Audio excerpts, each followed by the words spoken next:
যখন ছোট ছিলাম, বয়স তোমার ধরো 1 কি 2 বছর, তখন সবাই মাকে বলতো, এখন ওয়াগলি তুই কোথায় ঘুরতে যাবি, এই ঠান্ডা লাগবে, পেটের গোলমাল, এখন কেউ ঘুরতে যায়। ব্যাস, আমি বড় হইলাম, যখন স্কুলে ভর্তি হইল, তখন মাকে সবাই বললো, এখন স্কুল, পড়াশোনা, এখন কোথায় ঘুরতে যাবি, এখন ঘুরতে যাইস না, পড়াশোনা গোলমাল হবে, লেখাপড়া ভালো হবে নাই। ব্যাস, আমার ঘুরতে যাওয়া গেল। তারপরে আমি কলেজে যখন উঠলাম তখন বলি, তাহলে এবার আমি ঘুরতে যাব। তখন বলছে এখন কোথায় ঘুরতে যাবি, এখন আগে বিয়া থা কর, যত পারস করবি, এখন এরকম তো আমি তোমাকে একা একা ছাড়বো না। ভালো হইল, বিয়াও হইল।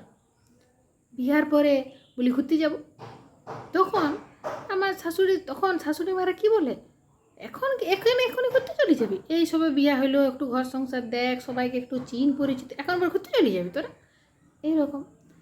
হইলো, তারপরে বললো যে একটা তাহলে ছেলেপিলে হোক, তারপরে ঘুরতে যাবি।